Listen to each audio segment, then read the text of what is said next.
Baik, Assalamualaikum warahmatullahi wabarakatuh.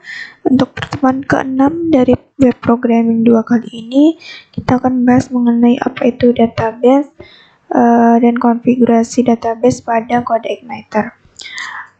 Baik, apa saja yang akan kita bahas di sini, yaitu yang pertama ada database pada CodeIgniter. Di sini saya akan menjelaskan mengenai materi tentang database, yaitu apa itu database dan fungsinya, konsep database, struktur database, dan tipe data pada database. Selanjutnya, setting konfigurasi database pada CI dengan membuat file config, membuat model CRUD dan function-functionnya, serta kita akan membahas usulan tema project yang sudah dikirim oleh teman-teman semua. Baik, langsung saja. Pada pertemuan 6 kali ini, kebetulan studi kasusnya rental mobil, namun saya ingin kalian langsung praktek dengan tema yang kalian pilih masing-masing saja.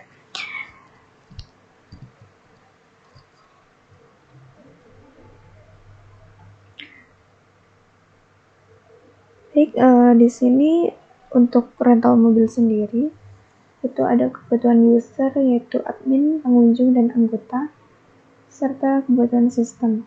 Jadi saya ingin kalian semua sesuai dengan tema masing-masing menentukan kebutuhan user dan kebutuhan sistem dari aplikasi yang akan kalian buat masing-masing. Jadi apa saja kebutuhannya kalian tulis. Ini bukan untuk tugas hari ini, melainkan untuk kedepannya.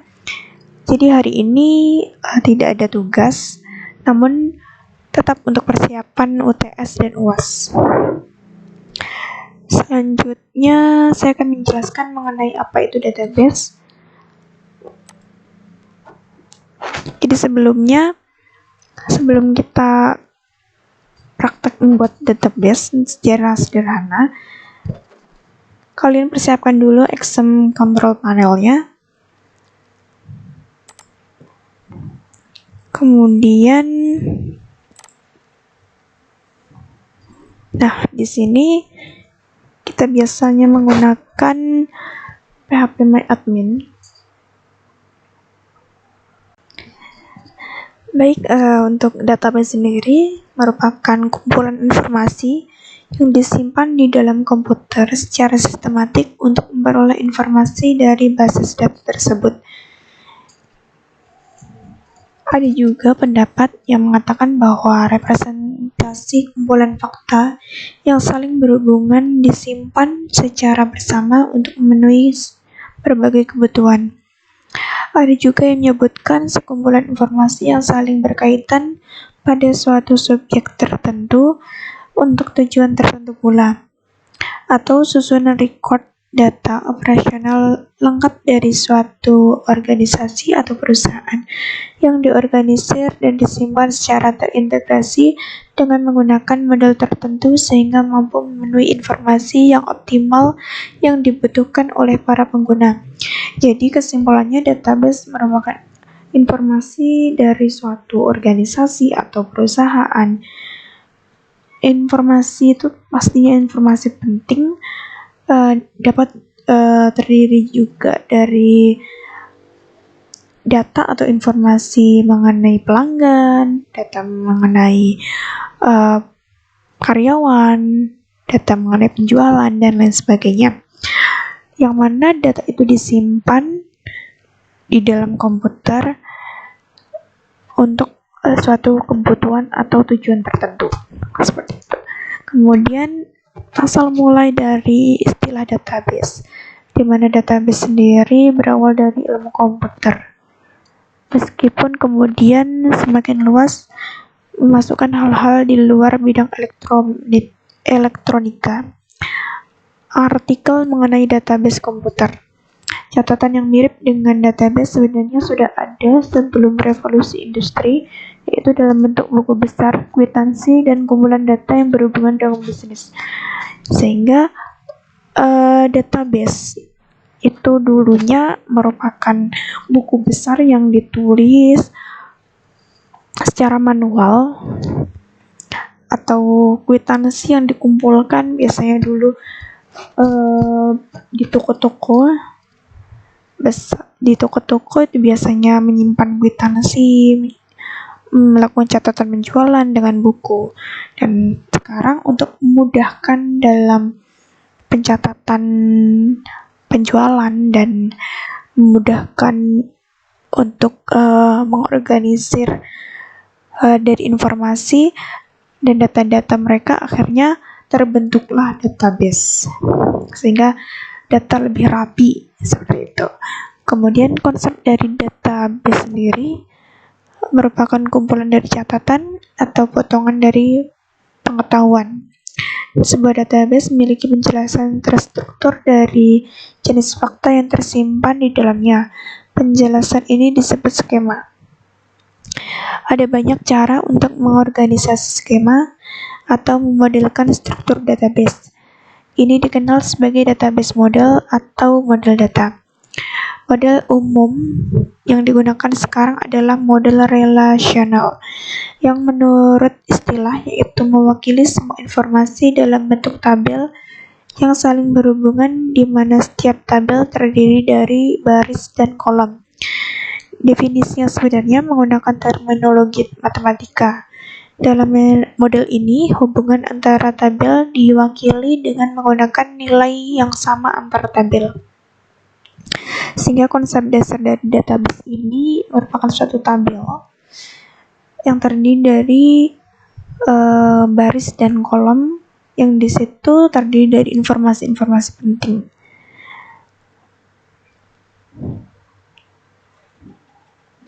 Selanjutnya, perangkat untuk membuat database. Di sini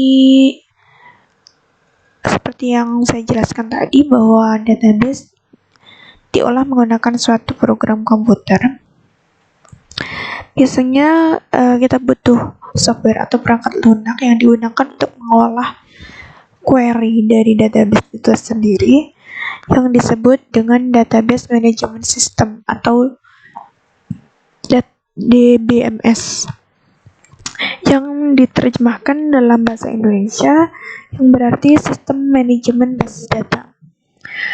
DBMS terdiri dari dua komponen. Yang pertama, Relational Database Management System atau RDBMS, dan Overview of Database Management System atau ODBMS. RDBMS ini sendiri meliputi Interface Driver, SQL Engine, Transaction Engine, Relational Engine, dan Storage Engine. Sedangkan ODBMS meliputi Language Driver, Query Engine, Transaction Engine, dan Storage Engine. Sedangkan level dari software sendiri, terdapat dua level software yang memungkinkan untuk membuat sebuah database, antara lain high level software dan low level software. High level software ini termasuk di dalamnya high level software antara lain Microsoft SQL Server, Oracle CBase, Interbase, Xbase, Firebird, MySQL, PostgreSQL, Microsoft Access, DBase 3, Paradox, FoxPro, Visual FoxPro, dan lain sebagainya. Kemudian yang termasuk level rendah di sini Bitrif dan Tsunami Record Manager. Biasanya kita menggunakan MySQL ya untuk pengolahan database. Selanjutnya, mengenai tipe database, terdiri dari 12 tipe database. Yang pertama, operational database, analytical database, data warehouse, distribute database, and user database, external database, hypermedia database, on the web, navigator database, in-memory database, document-oriented database, real-time database, relational database. Lalu apa aja sih tipe-tipe data yang dimaksud ini. Untuk operational database merupakan database yang menyimpan data secara rinci yang dibutuhkan untuk mendukung operasi dari seluruh organisasi. Biasa juga disebut SADB atau Subject Area Database, transaksi dan produksi database. Contohnya seperti database inventaris, database pribadi, database pelanggan, akuntansi database. Selanjutnya yang kedua, analytical database, di mana database ini untuk menyimpan informasi dan data yang diambil dari operasional dan eksternal database. Database ini terdiri dari data dan informasi yang diringkas dan paling banyak dibutuhkan oleh suatu organisasi manajemen maupun end user lainnya. Kemudian yang ketiga, data warehouse,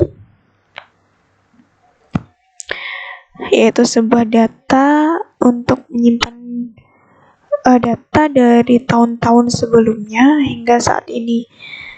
Data warehouse merupakan sumber utama data yang telah terintegrasi sehingga bisa digunakan dan dimanfaatkan oleh para pengguna seluruh organisasi yang profesional. Perkembangan yang terjadi akhir ini, data warehouse dipergunakan sebagai shared nothing arsitektur untuk mendukung dan memfasilitasi extreme scaling. Kemudian yang keempat yaitu distribute database, di mana distribute database ini merupakan kelompok kerja lokal database dan departemen di kantor-kantor dan lokasi kerja yang lain. Dalam database ini terdiri dari dua segmen, yaitu user database dan operational yang datanya digunakan dan dihasilkan hanya pada pengguna situs itu sendiri. Kemudian yang kelima, end user database, terdiri dari file data yang dikembangkan dari end user dalam workstation mereka.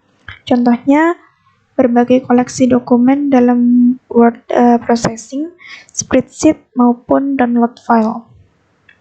Kemudian external database menyediakan akses ke eksternal data milik pribadi online tersedia untuk biaya pada pengguna akhir ataupun organisasi dari layanan komersial.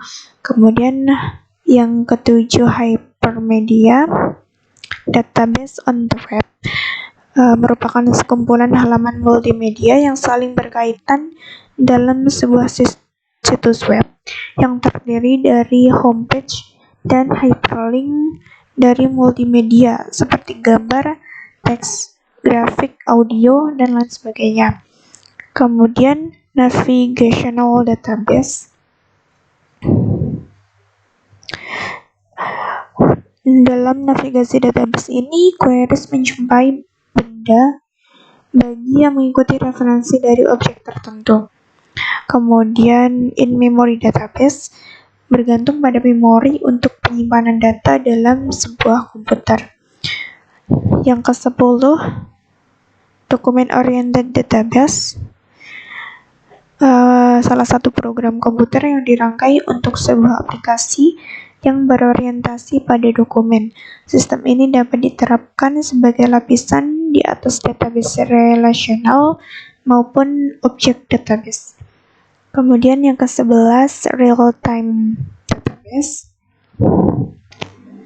sebuah sistem pengolahan yang dirancang dalam menangani beban kerja suatu negara yang bisa berubah-ubah, mengandung data secara terus-menerus dan sebagian tidak terpengaruh terhadap waktu. Database ini bermanfaat bagi orang-orang hukum, akuntansi, perbankan, multimedia, dan analisis data yang ilmiah. Kemudian yang terakhir, relational database, merupakan standar komputasi bisnis dan database yang paling umum digunakan saat ini. Adapun manfaat dari database ini menghindari adanya data rangkap atau double, bisa tersusun dengan suatu format yang standar dari sebuah data, dapat mengamankan data, dapat menentukan kualitas dari sebuah informasi, juga dapat mengatasi masalah data yang sulit untuk diakses.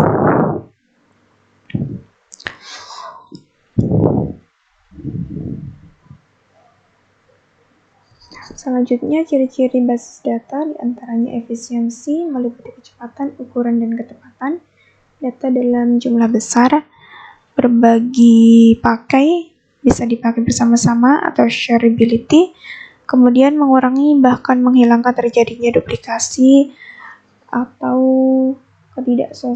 ketidakkonsistenan data. Baik, langsung saja kita praktikkan untuk membuatkan database secara sederhana. Misalnya di sini database name itu diisi sesuai dengan tema kalian masing-masing. Misalnya kalian membuat misalnya di sini kita buat untuk rental. Kemudian kita create.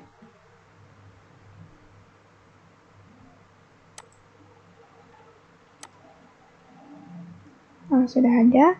Kemudian kita buat tabel di sini. Misalnya tabelnya user. Kita pakai 3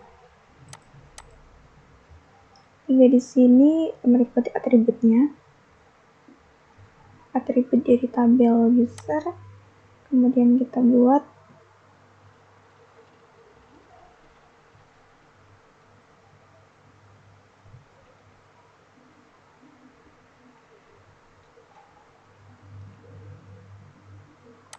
selanjutnya kita buat ID dengan tipe data ND.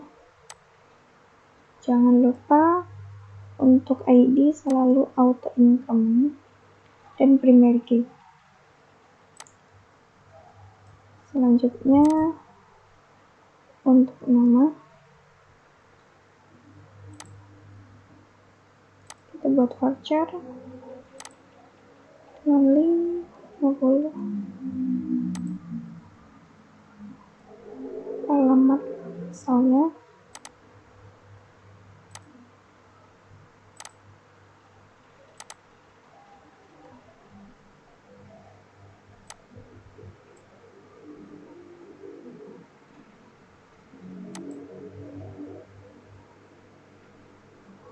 selanjutnya kita save. Maka kita punya untuk tabel user pada database rental. Ini tutorial untuk pembuatan database secara sederhana. Untuk tipe-tipe data dari database bisa dipelajari sendiri. Mana yang cocok sesuai kebutuhan masing-masing. Oke, untuk selanjutnya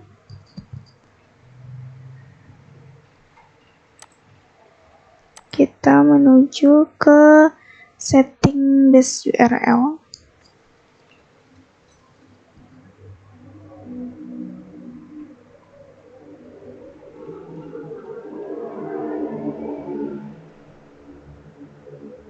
Di sini kita akan membuat koneksi database CodeIgniter dengan MySQL. Dengan cara, di sini kita akan membuat koneksi database CodeIgniter dengan MySQL dengan cara membuka file config database CodeIgniter yang terletak di application config database.php. Kemudian cari baris sintak sebagai berikut. Kita cari, kemudian kita masukkan username, password, dan nama database. Untuk password, jika tidak ada maka bisa dibiarkan kosong.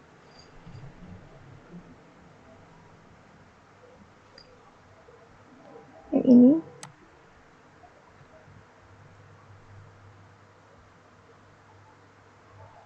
Jadi kita tulis Nah, di sebelah sini tadi kita isi menjadi seperti ini.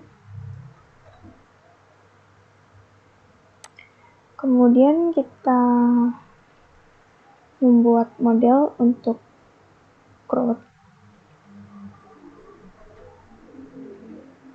yaitu cancel, read, update, dan delete.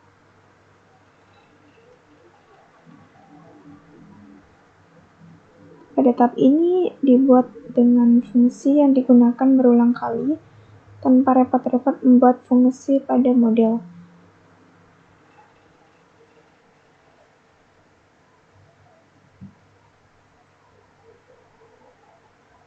Kita di sini biasanya menggunakan dua buah file dengan nama model user.php dan model mobil.php. Di sini namanya terserah sesuai dengan aplikasi kalian. Yang perlu diperhatikan dalam penamaan controller dan model harus diawali dengan huruf besar. Di sini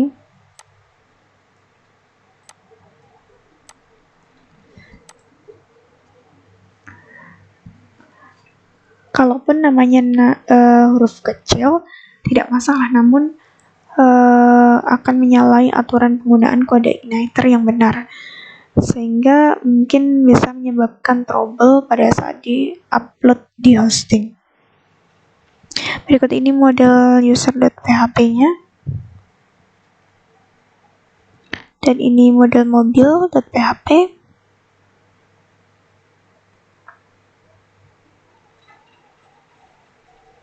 Kemudian dengan model seperti di atas, untuk menginput data ke database, kita bisa menggunakan function simpan. Kemudian untuk mengambil data, kita menggunakan function tampil. Untuk menghapus data dari database, kita menggunakan function hapus. Dan untuk mengupdate data, kita menggunakan function ubah. Kemudian untuk mengatur auto upload model di application config auto load.php, kita bisa menggunakan dan di load secara otomatis menggunakan application config auto load.php.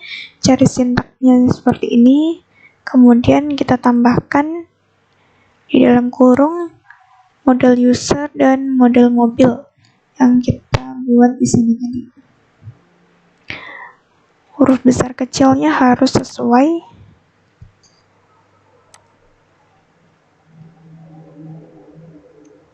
Oke, mungkin itu materi tentang database, setting konfigurasi database. Untuk selanjutnya kita akan bahas mengenai usulan tema yang telah teman-teman kirim. Di sini ada 4 kelompok yang sudah mengirimkan usulan tema project. Ada dari kelompok 5, kelompok 1, 3, 2. Untuk yang lainnya, untuk kelompok lainnya yang belum mengirim, saya harap bisa dikerjakan sebaik mungkin. Jadi di sini saya akan bahas mengenai usulan tema. Dari kelompok 5 mengirimkan usulan tema perancangan website penjualan kaos. Selanjutnya kelompok 1 perancangan sistem informasi jasa pengiriman barang. Kelompok 3 pemesanan kamar hotel berbasis web.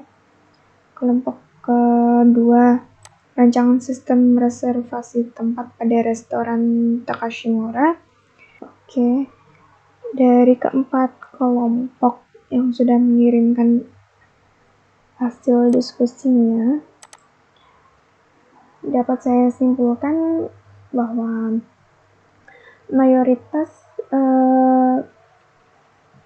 lebih memilih objek utama penelitian seperti toko, hotel, dan instansi lainnya, di mana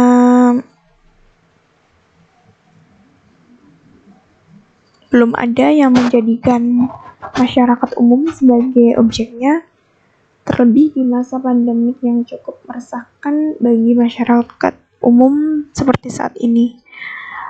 Untuk tugas tidak masalah ya untuk pemilihan objeknya, so far bagus untuk pemilihan latar belakang dan permasalahannya serta tujuan dari penelitiannya.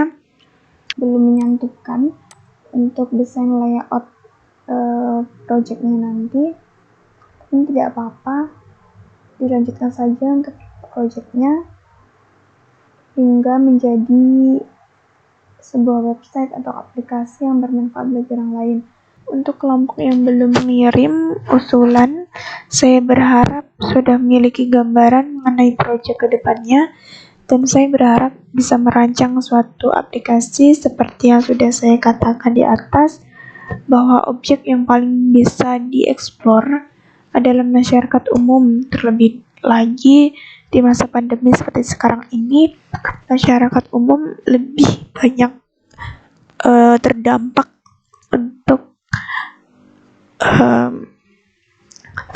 dari pandemi ini. Mungkin itu saja yang dapat saya sampaikan. Untuk hari ini tidak ada tugas, namun tetap fokus pada proyek kedepannya. Selamat belajar untuk kalian, sukses selalu. Akhir kata, wassalamualaikum warahmatullahi wabarakatuh.